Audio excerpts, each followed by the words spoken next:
हम्म तो हम लोगों ने कल चरक संहिता सूत्र स्थान का स्टार्टिंग किए थे, है ना। तो बुक में हम लोग श्लोक नंबर 40 टू 43 तक कवर कर चुके थे।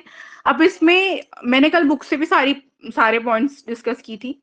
तो जो जो इसमें इस बुक मतलब इस पीडीएफ में दिया हुआ है वो पॉइंट्स हमारे लिए एग्जाम पर्पज से इंपॉर्टेंट है। बाकी बुक में बहुत सारी डिटेलिंग दी हुई है, उनको एक बार पढ़ लो और जो जो इसमें हाईलाइट मैम करवा रही हूँ उसको बार बार रिवाइज करना, है ना। मैम हाँ, आवाज कट रही है। जी मैम। आवाज कट रही है मेरी। जी मैम। अच्छा रुको, मैं 1 मिनट बाहर जाके।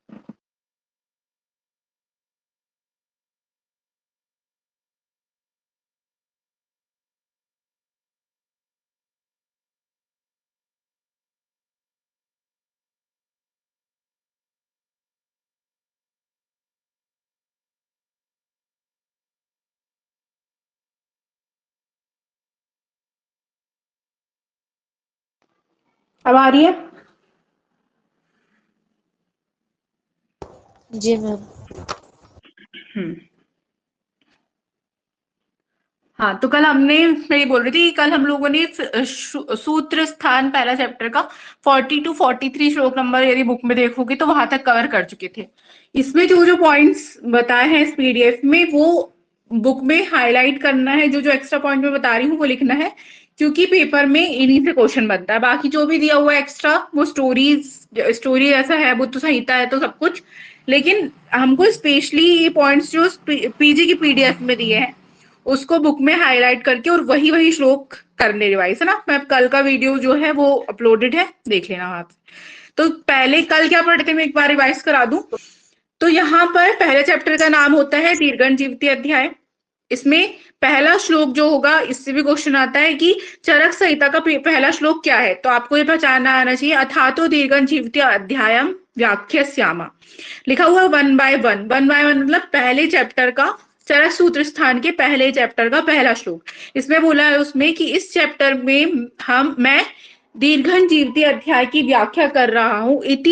इतिहास मह भगवान आत्रेय। पूरे बुक में श्लोक मिलेंगे कि कौन कर रहे हैं, ये भगवान आत्रेय इसमें व्याख्या कर रहे हैं। उन्होंने बोले कि दीर्घ जीवन की इच्छा के लिए भरद्वाज ऋषि जो है वो इंद्र के पास ज्ञान प्राप्त करने गए। तो यहाँ पे इस चैप्टर में दूसरा इंपॉर्टेंट पॉइंट ये आता है कि आयुर्वेद अवतरण का वर्णन कहाँ पर किया गया है। तो चरक संहिता सूत्र स्थान का पहला चैप्टर आयुर्वेद अवतरण यहाँ पर वर्णन किया है कि ब्रह्मा ब्रह्मा से दक्ष प्रजापति, दक्ष प्रजापति से अश्विनी कुमार, अश्विनी कुमार से इंद्र, इंद्र से भरद्वाज ऋषि ने ज्ञान प्राप्त किया। इसके बाद भी आगे जब हम देखेंगे तो भरद्वाज ऋषि से आचार्य मतलब आत्रेय ऋषि उन्होंने किया।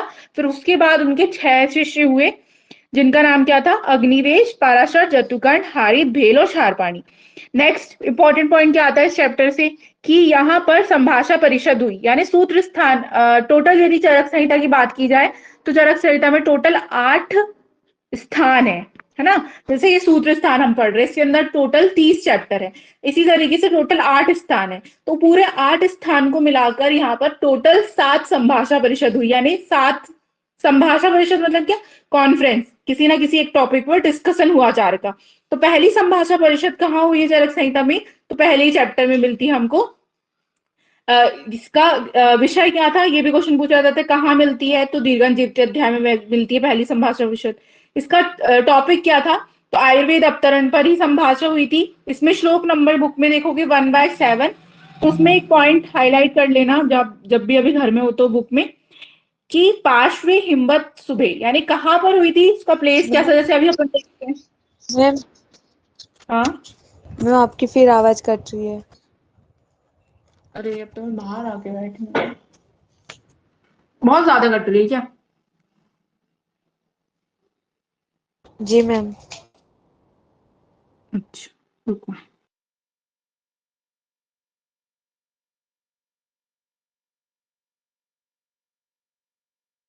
वैसे ही तो सही चलता है नेटवर्क, पता नहीं अभी आ रही है। मैम हम्म मैम अभी भी कट रही है। मैम ये ऑफ कर दीजिए, मैं व्हाट्सएप से जाके देख लूंगी। हाँ शायद इस वजह से हो रहा होगा ना। हाँ ठीक है। जी मैम। हम्म।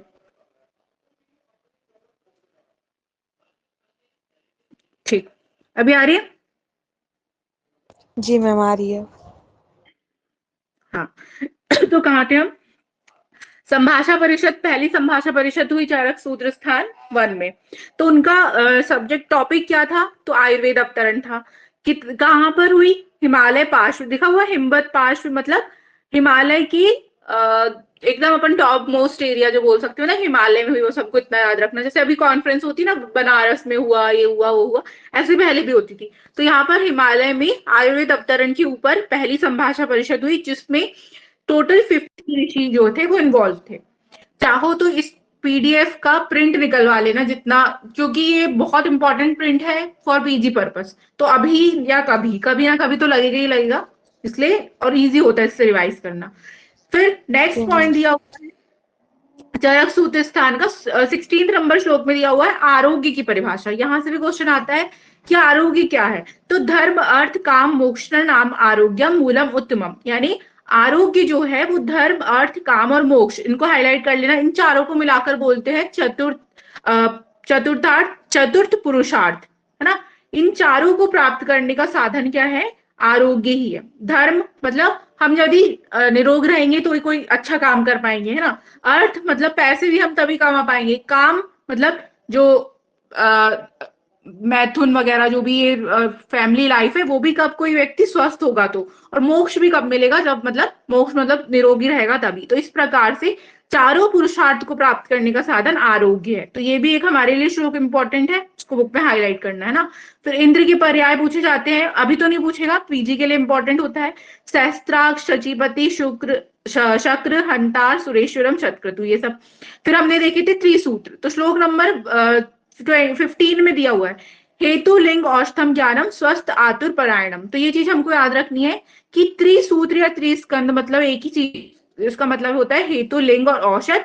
हेतु मतलब किसी बीमारी का कारण, लिंग मतलब उसके लक्षण, और औषध मतलब उसमें क्या चिकित्सा करनी है। जब ये तीनों चीजों को कोई व्यक्ति जान लेता है तो वो उसमें क्या हो जाता है, शाश्वत हो जाता है, यानी वो स्वस्थ, आतुर को स्वस्थ करने में, एक निरोगी को स्वस्थ करने के लिए एबल है।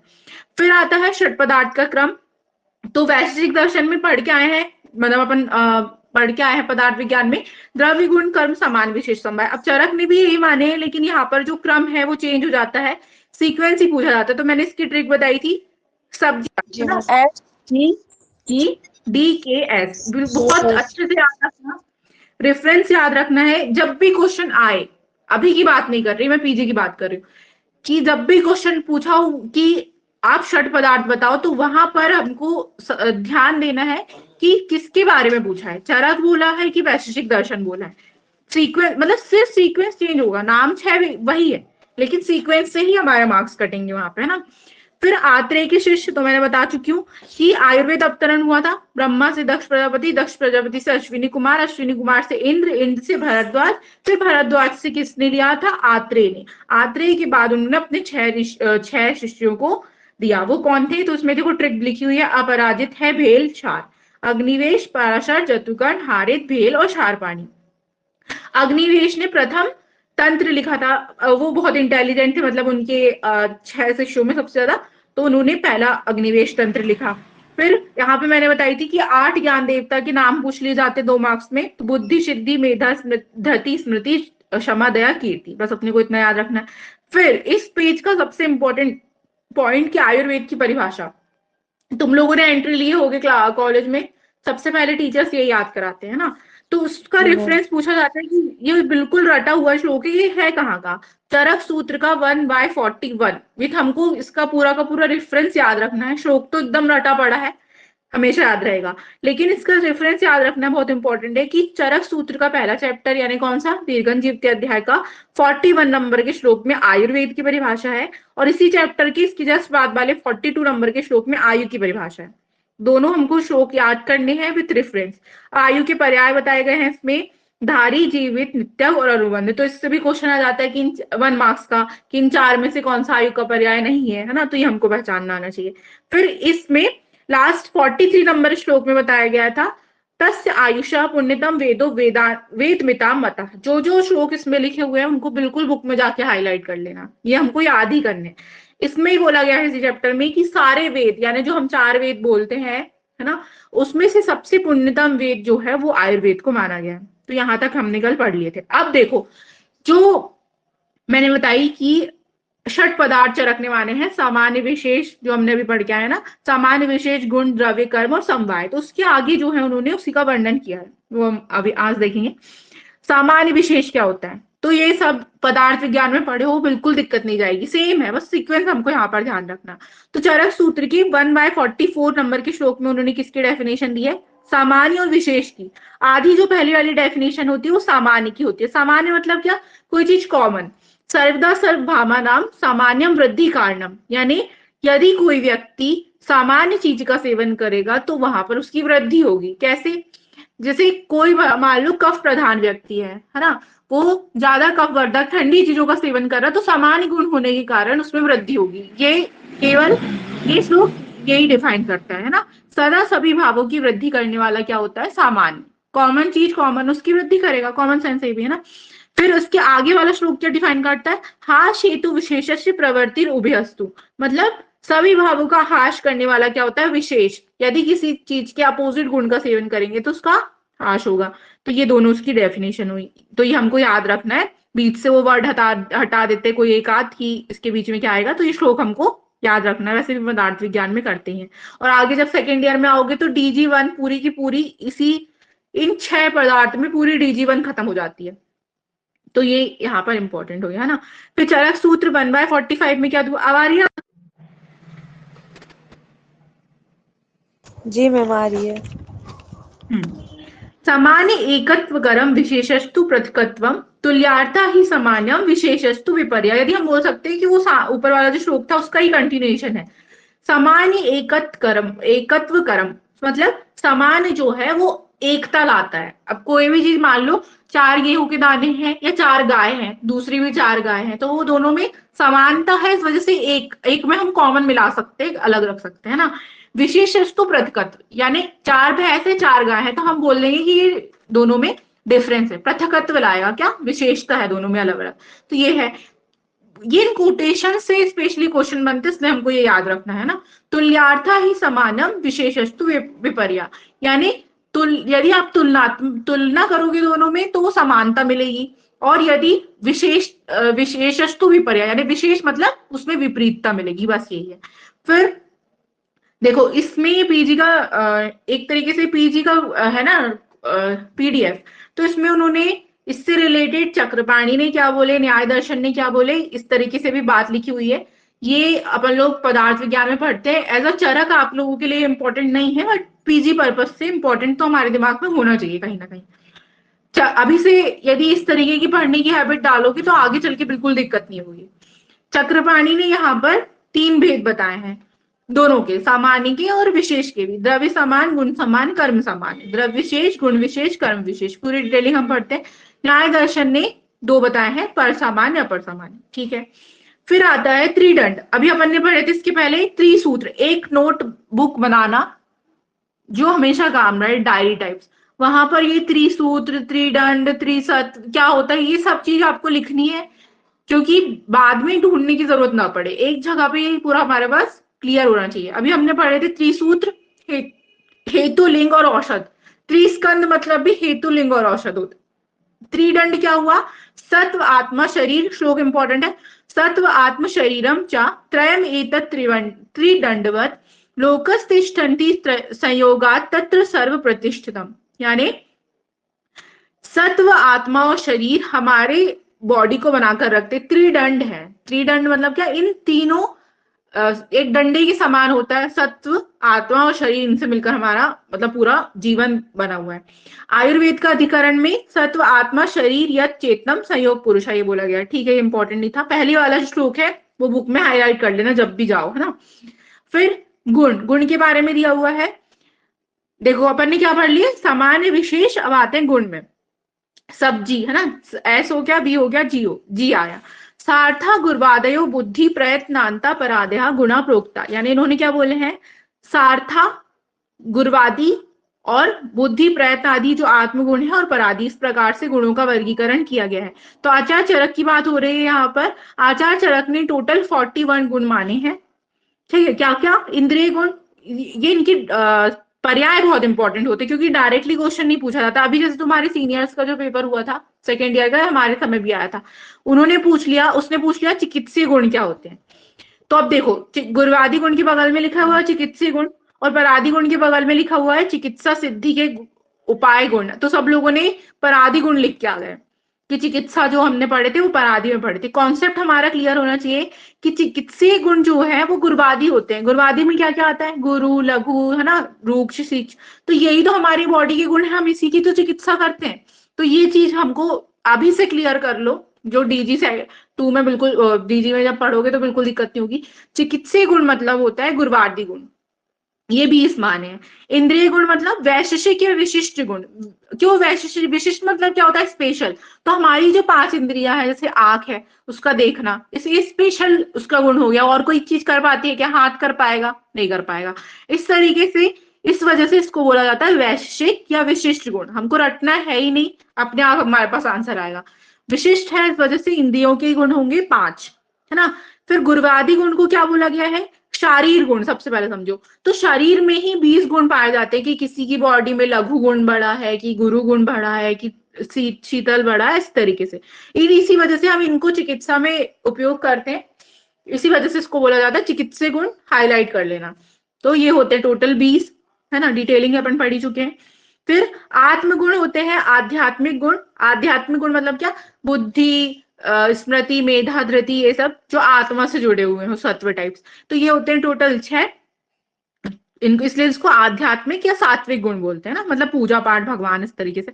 फिर परादी गुण। परादी गुण मतलब चिकित्सा सिद्धि के उपाय गुण। चिकित्सा की, जो हम चिकित्सा कर रहे हैं उसमें और जो एक्सटर्नल मैटर्स इन्वॉल्व हो रहे हैं, लाइक संख्या, प्रमाण, कितनी प्रमाण में हमको दवाई देनी है, कितना ये परत व परत, ये सर जो है वो परादी गुण में आते हैं। तो ये होते 10। तो चिकित्सीय गुण, चिकित्सा सिद्धि के उपाय गुण में डिफरेंस हमको पता होना चाहिए। अब यहाँ पर एक पॉइंट लिखा नहीं गया जो बार बार पूछा जाता है। योग रत्नाकर ने 42 गुण माने हैं, चरक ने माने 41, 42 किसने माने हैं ये पूछा जाता है। यहाँ पे लिखा नहीं है, लिख लेना, बुक में गई है ना। योग रत्नाकर ने 42 गुण माने, तो उन्होंने बाकी सब सेम माना। जो आत्मगुण है ना उसको 7 कर दिया, उसमें क्या मान लिया उन्होंने? प्लस मन एक्स्ट्रा कर ली, तो यहाँ पर 7 होगा और टोटल 42 होगा। जब DG1 पढ़ोगे तो सब मिलेगा। फिर नेक्स्ट पॉइंट आता है हमारा चरक सूत्र स्थान का 1/51। श्लोक में क्या लिखा हुआ है? समवायी तु निश्चेष्टा कारणम गुना। ये श्लोक को कहीं ना कहीं से गुण वर्ड गायब कर देगा, कुछ वर्ड गायब कर देगा। पूछा जाता है किसका है? योग रत्नाकर बोल रही थी, योगेंद्र नाथ शेनले है, आगे लिखा हुआ है। तो समवायी तु निश्चेष्टा कारणम गुना, यानी समवायी कारण, समवायी मतलब होता है जो चीज आपस में नष्ट ना की जाए। तो ऐसी जो चीज है वो गुण है। आगे बुक से पढ़ाऊंगी मैं, तो पता चल जाएगा ना। चरक ने 41 माने हैं, योगेंद्र नाथ सेन ने 42 माने हैं। क्या कैसे माने उन्होंने? चरक के 41 प्लस मन को आत्मगुण में शामिल करके टोटल 42 माना है। न्याय दर्शन ने 24, वैशेषिक दर्शन ने कितना लिखा है? 17 होता है शायद, 17, हाँ 17 है ना। तो ये हमारे लिए पीजी के लिए इंपॉर्टेंट हो गया। अभी आप लोग चरक का याद रखो, बहुत अच्छी बात होगी कि बार बार रटना नहीं है ना हमको, अभी नहीं रटना। चरक का याद हो गया, पर जब भी पढ़ो तो सबका पढ़ो, तो पीजी के लिए बर्डन नहीं पड़ेगा क्योंकि एक साथ पढ़ना चाहोगे तो कभी नहीं होता है। ठीक। फिर गुण विभाजन। तो गुणों को आचार्य चक्रपाणी ने, चक्रपाणी कौन थे? तो चरक संहिता के टीकाकार थे। टीकाकार मतलब क्या होता है? किसी एक राइटर ने बुक लिख दिया, मान लो मैंने कोई बुक लिखी और अब मेरी डेथ हो गई, हो गया। अब कोई इंसान पढ़ने वाला है तो उसको किसी एक राइटर ने, मतलब तुमने देखी कि इस बुक में क्या करेक्शन हो सकता है, इसको कैसे इजी लैंग्वेज में लिखा जाए, वो होगा उसका टीकाकार। ठीक है। तो चक्रपाणी कौन थे? चरक संहिता के टीकाकार थे। उन्होंने क्या बताया? 3 मतलब डिवाइड कर दिया, गुण विभाजन 3 प्रकार से किया, सामान्य गुण, वैश्विक गुण और आत्मगुण। सामान्य गुण में क्या किया उन्होंने कि सामान्य गुण मतलब क्या? परादी गुण और गुरवादी गुण। गुरवादी गुण होते, परादी गुण होते 10। दोनों को मिलाकर उन्होंने क्या बोल दिया, सामान्य गुण है ये। तो हमारे को ये चीज भी आनी चाहिए, यदि पूछा गया है 2 मार्क्स में कि सामान्य गुण के बारे में लिखिए, तो आपको वहां पर गुरुवादी और परादी दोनों के बारे में लिखना है। फिर वैश्विक गुण क्या होते हैं, हम देख चुके हैं 5 जो इंद्रिय, और आत्मगुण क्या होते हैं, तो 6 जो होते हैं वो आत्मगुण होते हैं, है ना। फिर ये हमारा क्या हो गया, सब्जी हो गई। एस मतलब सामान्य, वी मतलब विशेष, जी मतलब गुण। दक्ष में आया, डी के एस बचा ना, डी मतलब द्रव्य। द्रव्य मतलब चरक सूत्र स्थान के पहले चैप्टर के 51 नंबर श्लोक में दिया हुआ है, यत्र आश्रिता कर्म गुणा कारणम समवायी अतत द्रव्यम। मतलब द्रव्य वह है जिसमें कर्म और गुण आश्रित रहते हैं, जो अपने कार्य द्रव्यों का समवायी कारण होता है। क्या बोलना चाह रहा है ये, द्रव्य वह है जिसमें कर्म और गुण आश्रित होते हैं। द्रव्य मतलब कोई भी किसी भी प्रकार की ड्रग, फॉर एग्जाम्पल आमल की, है ना, हम बोल दें तो उसके अंदर कर्म और गुण आश्रित है, तो हम क्या बोलते हैं कि यार आमले का गुण होता है कि वो क्या मतलब खट्टा होता है, उसका गुण ये है कि वो बालों के लिए अच्छा होता है, इस तरीके से। तो ये हो गया। अब उसका कर्म क्या है कि वो रसायन का कर्म करता है, तो ये उसका कर्म हो गया। तो ये दोनों चीज जो है वो द्रव्य में यानी उस ड्रग में आश्रित है, उसके अंदर रहती है ना।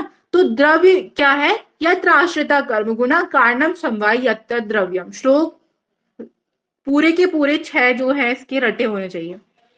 जितने श्लोक भी इस पीडीएफ में है वो पूरे लर्न करने वाले हैं, है ना, उनसे पेपर में डायरेक्टली क्वेश्चन बनता है। फिर आ रहा है समझ में, जहां नहीं आएगा या स्पीड तेज लगेगी मुझे बोल देना।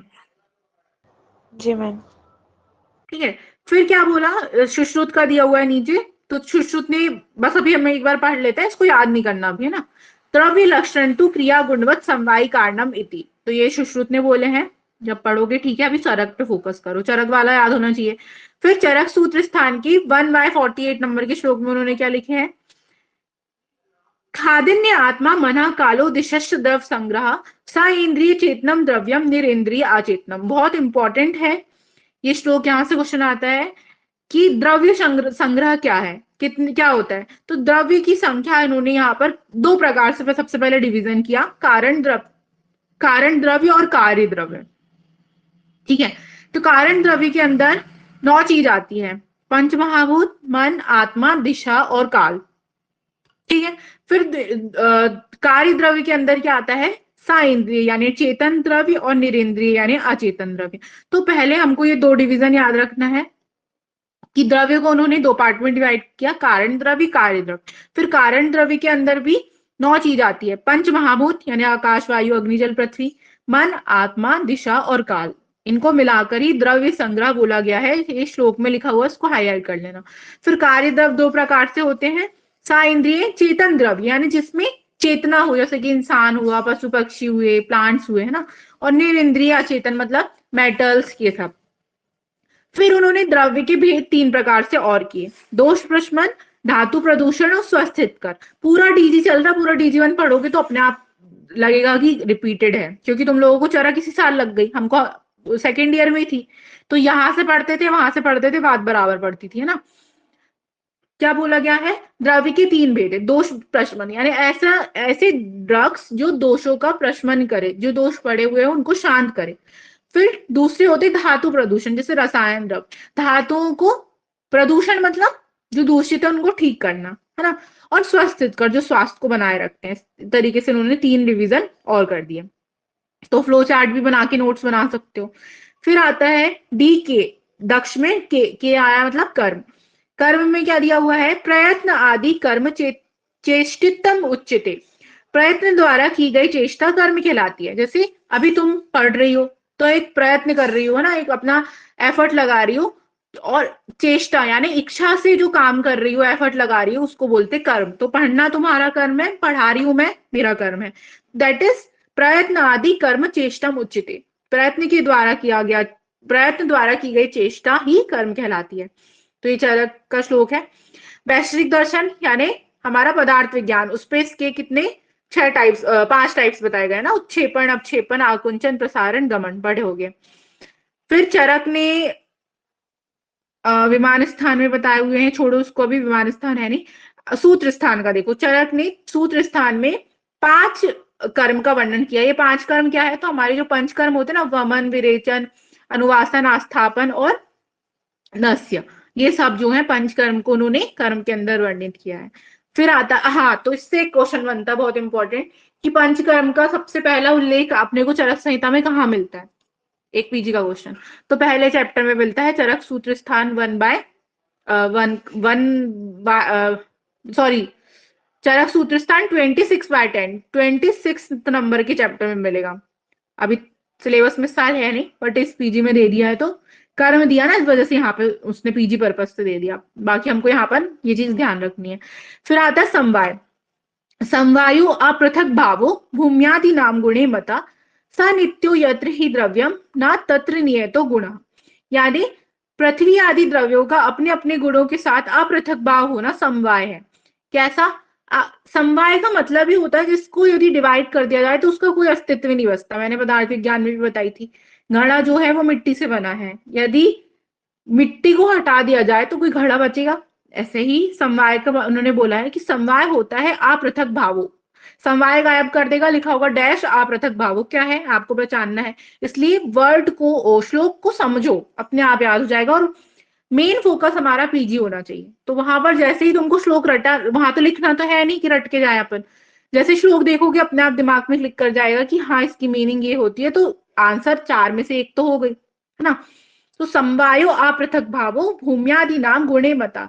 समवाय वह अपृथक भाव है जो कि भूमि आदि ना, पृथ्वी आदि में होता है। जैसे हमने पढ़े थे 5 महाभूत के गुण, पृथ्वी में गंध, जल में शीतलता, अग्नि में उष्णा, यह नित्य है, मतलब हमेशा जब जहां जहां ये गुण होंगे वहां वहां इनमें ये सारी मतलब चीजें होगी। तो ये इसके साथ समवायी कारण है।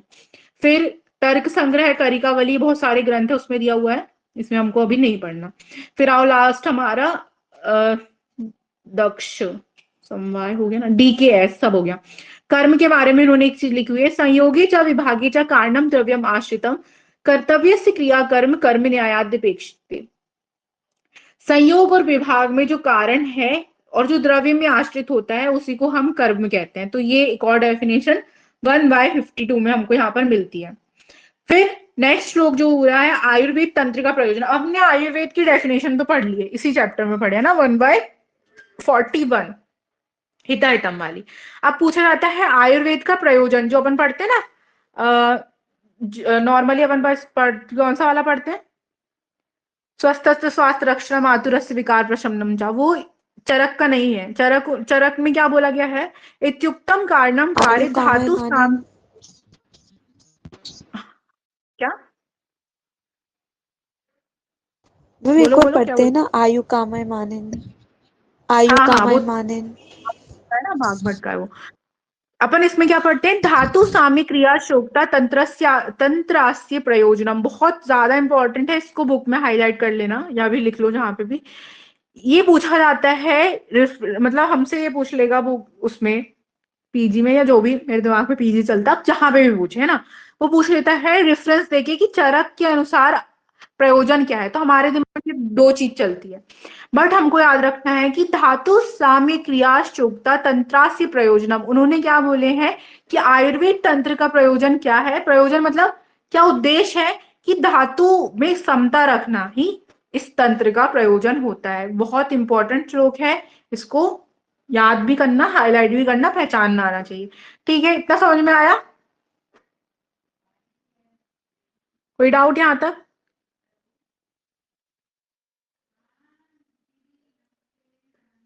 बोलो। No ma'am. पक्का? जी मैम। अभी घर में हो? जी मैम। तो बुक नहीं लेके आई होगी ना, चरक की बुक ली हो तुम लोगों ने? जी मैम ली है, लेकिन रन नहीं लेके आए। हाँ, तो देखो जो मैंने पहला वाला पीडीएफ भेजी हूँ ना, काशीनाथ जी वाला, मैम। वाली बुक ली होगी ना, काशीनाथ शास्त्री। नो मैम, ब्रह्म नारायण त्रिपाठी, जो ब्रह्मानंद, नई हाँ। बुक जिसमें ब्रह्मानंद, हाँ, जिसमें अष्टांग के भी है चैप्टर्स और चरक के भी अच्छा चैप्टर्स अच्छा, है। तुम लोगों की इस वर्ष से बनी होगी। कोई नहीं, चलो उसमें भी होगा। अभी तो पीडीएफ का इस बुक का जो मैंने भेजी हूँ ना, वो खुल रही है पीडीएफ। जी मैम, खुल रही है। हाँ, तो उसका पेज नंबर बस अपने को देखना है कि अपन ने जो उस पीडीएफ से पढ़े वो उसमें है कि नहीं है और क्या है ना, ताकि तुम उस बुक में हाईलाइट कर पाओ। देखो बता, जी मैम। इस बुक का वहां तक पढ़ चुके थे कल।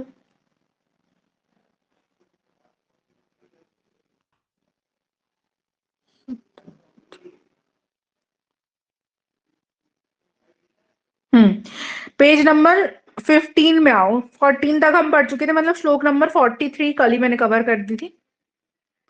जी जाकर मैम। अपनी बुक हाईलाइट कर लेना। जो अभी अपन ने पीजी वाला पीडीएफ खोले ना, उसको खोल के बैठना, बुक को खोल के बैठना। जो श्लोक उसमें दिए हुए हैं उसको हाईलाइट कर लेना। हो सके तो एक बार वीडियो और सुन लेना, टाइम ही कितना लगता है स्पीड करके सुनोगी जी तो। मैम।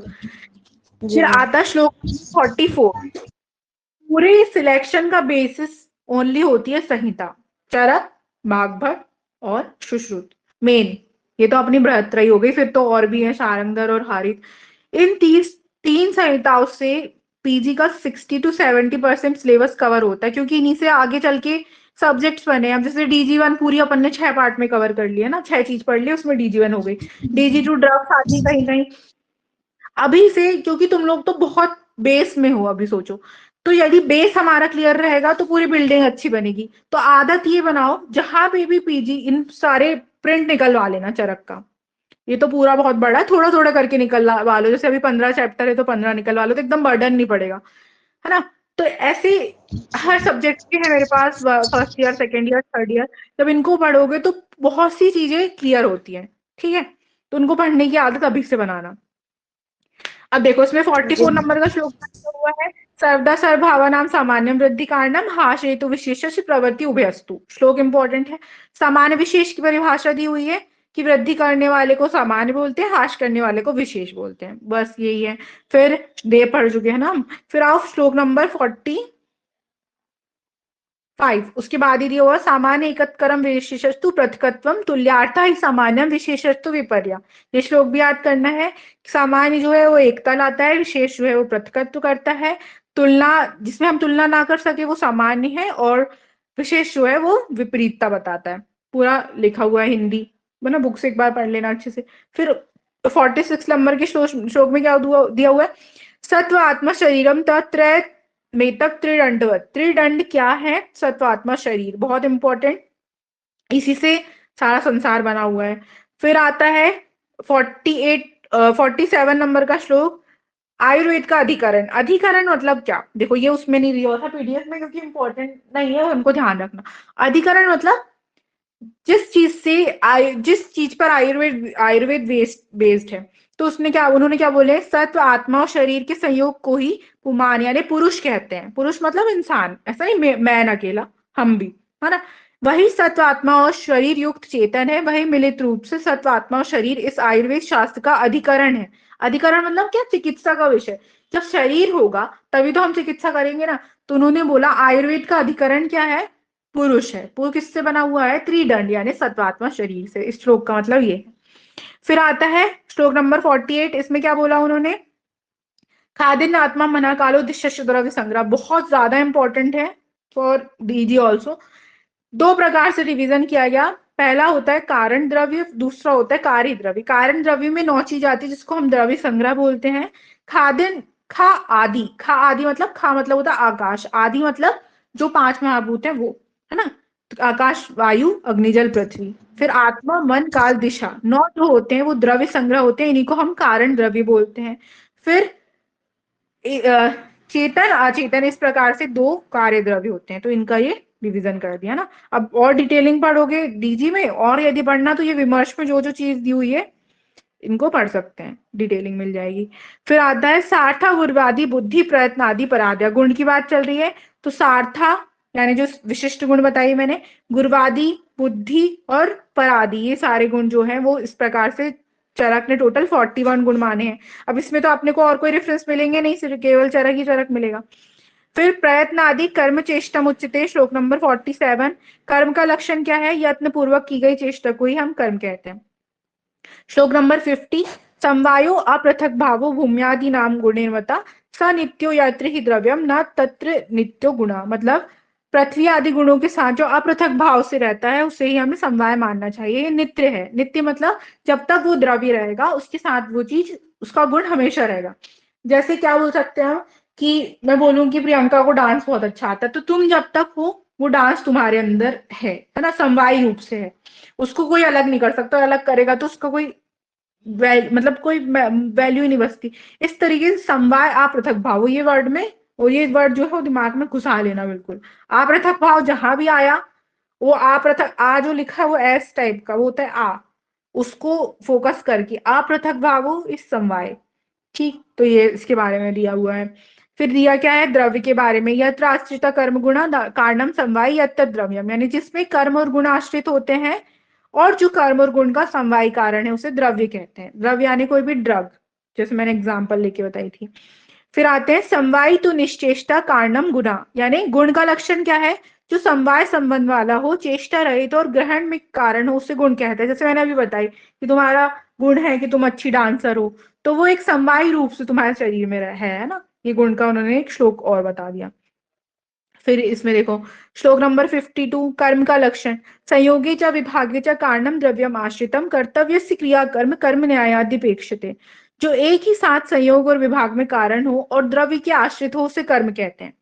कर्तव्य की क्रिया को कर्म कहते हैं, या कर्म संयोग और विभाग में किसी अन्य कारण की अपेक्षा नहीं करता, अर्थात कि कर्म केवल क्रिया की अपेक्षा करता है। क्या बोल दिया इन्होंने कि संयोग और विभाग में कारण हो, किसी चीज से जोड़ना और किसी चीज से अलग करना कर्म है। पढ़ रहे हैं, किसी चीज से जुड़ गए, चरक संहिता से जुड़ गए, दैट इज कर्म। और इसमें क्रिया, जो भी हम काम कर रहे हैं वो एक तरीके से कर्म के अंतर्गत आता है। थोड़ा कंफ्यूजिंग है बट श्लोक याद करना है ना। यहाँ पूरे श्लोक जो है कभी ना कभी काम आएंगे। फिर संयोग विभाग गुण और कर्म में डिफरेंस है, ये डीजी का पार्ट चला गया। फिर आता है श्लोक नंबर 53।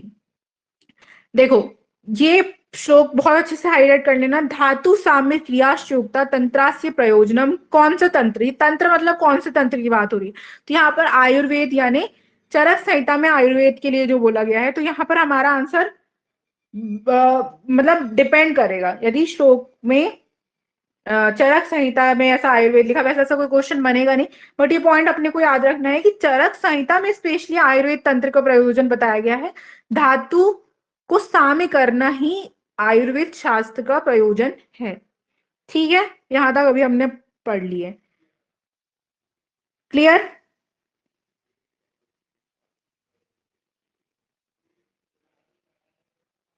आ रहा है समझ में? जी मैम। है ना? तो ऐसी, अब जब भी टाइम मिले तो अपनी बुक से, पीडीएफ से तो मैं पढ़ा दे रही हूँ, बुक से क्या दिया हुआ है, विमर्श में क्या दिया हुआ है, ये सारी चीज पढ़ लेना। तुम लोगों को 15 चैप्टर्स है ना टोटल? जी मैम।